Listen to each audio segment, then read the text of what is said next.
Hello, this is Josh from Chip Theory Games again, and now we are flipped over to the Heirs fortress, and I have one as a close-up here that we'll reference, but also I have one attached to this beautiful board at the other end. So we're going to talk through some of the advancements and just how it changes the strategy based on the faction that you play. There's a whole new level of different options to consider, different ways to play the game based on these advancements within your fortress. So I'm going to be referencing a couple different things. We have some paperwork here that we've got some reference cards that I'll be referencing, and then again we'll flush those out. So many things are changing just in terms of names or artwork, on a regular basis. So I'll try to get things right. I know I've been calling things upgrades and advancements. I use those interchangeably. They're very different. So I'll try to clarify and get that right. Let's jump in though to the advancements within the fortress of the Heirs. The first one that we'll focus in on is the Kazi Roost. Now we're going to have a video that's talking a lot more about the minions specifically, but we have the Elfin Kazi, which is a little hummingbird unit that can either be dropping source bombs or can be delivering a liquid source that provides a heal to units.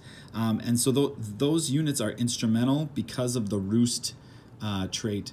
And so we'll go into that in much more detail with the unit and unit deployment section. But so for right now, there will just be a gap in the explanation of those things. But I ask that you hang with me on that until we can get those videos prepared.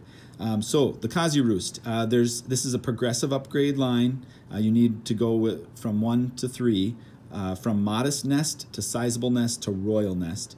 And again, these mats don't have all of those indicators, the fact that it's progressive, which one we're looking at. But if you start at the bottom and go up, that's kind of the way that's handled, and we will be updating this art accordingly. But for right now, the Modest Nest it grants fortress spires, and that's these 2 spire spots, which are the 2 spots on the fortress that you can build spires. It grants fortress spires 3 Roost and 1 Elfin Kazi. So what that basically means is that you have a trait that's called Roost that relates very specifically to the Elfin Kazi, and then it grants you 1 Elfin Kazi minion to use within the Kazi Roost.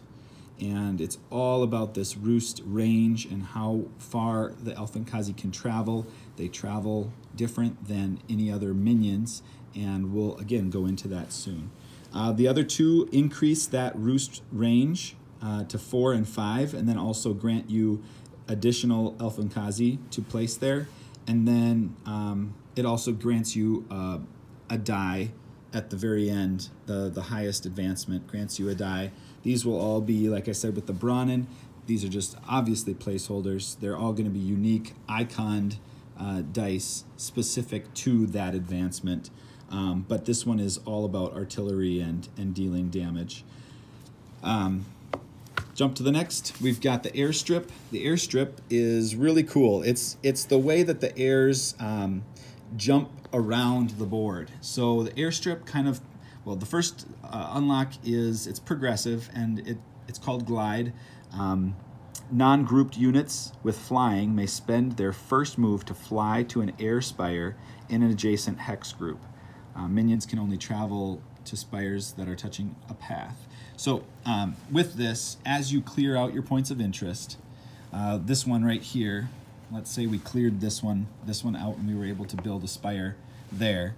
On that second wave, we could potentially, during the move phase, we could jump there first. So instead of, and we can place adjacent to. So it could give us a nice start to a unit that may only have 1 or 2 move. It's now jumped out to 5, and that can grow. So that is one of the advancements that we're looking at there. And then the second one is for heroes specifically. The airstrip there's an air current transporter. So it's up high enough that it can jump into some of these high air currents and fly across the map to any air spire that's available. So like that's active.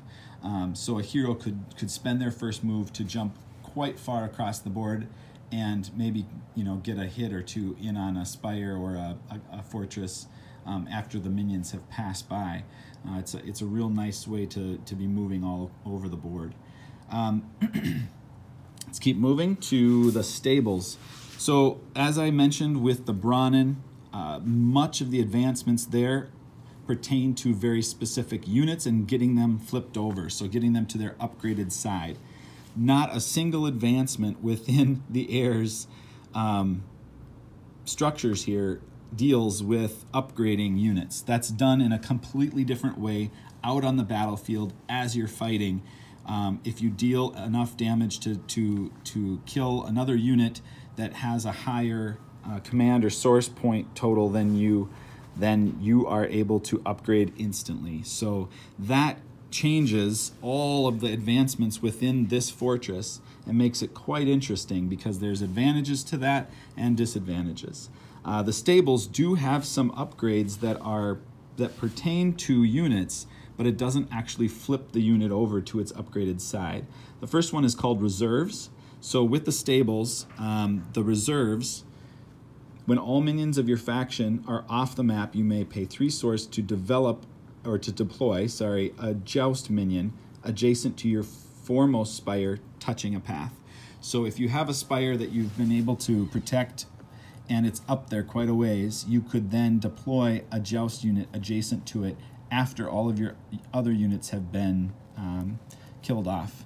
And that would potentially get you behind an enemy line or allow you a chance to get a hit on something that was assuming you were out of the picture.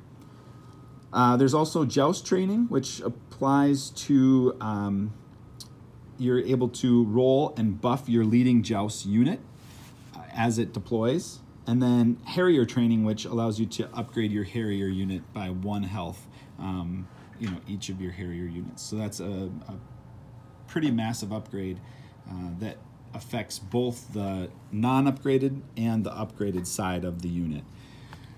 Let's keep going. We've got the Academy Peak. So Academy Peak is over here.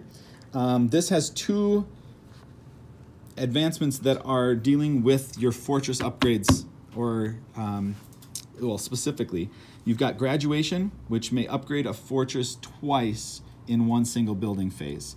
So to be able to advance or build up these things more than once in a phase is a big deal. You have potentially 8 waves, and you're not necessarily going to be doing 1 per wave.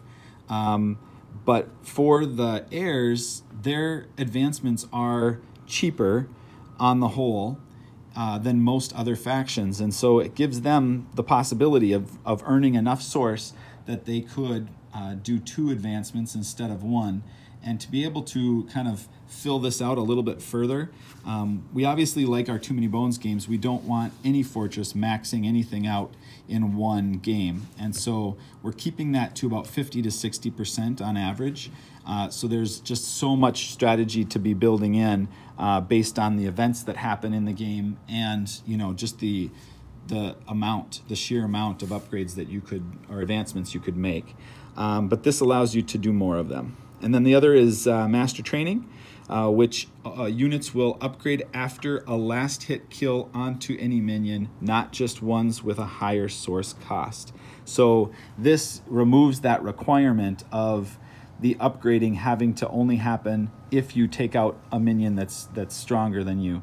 Now any minion you take out will upgrade that unit, which is awesome. Jumping to the gate port. The gate port here has only 2 upgrades or advancements. It actually does have 3, so that's something that needs to be updated on this piece. But they are much better negotiators than the Brahmin when it comes to the market. They have a much more established position on the world, and they're able to flex that weight in a number of ways. The first is with a savvy negotiator, which is all market purchases cost 1 less. So the way the market works we'll touch on in another video. It'll be a nice quick one. But for this one, we're just wanting to reduce that cost from the market. Then there's market freeze, where after the market turn, you may pay X source to keep the market from refreshing this phase. So with that, it's really nice to be able to lock down certain options that may not be very good, especially for the Bronnen who are wanting to purchase a lot from the market.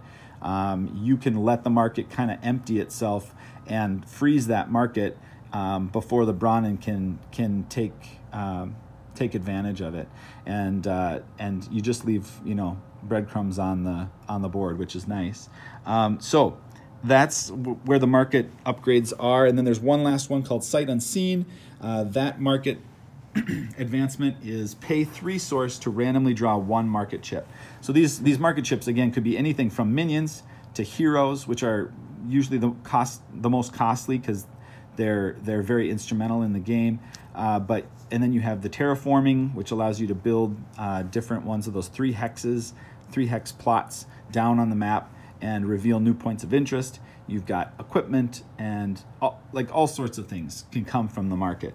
So to be able to pay 3 source to just randomly get one is a risk, but when you pair it with the Savvy Negotiator, that reduces its cost to 2, and almost always will that be a beneficial buy for you.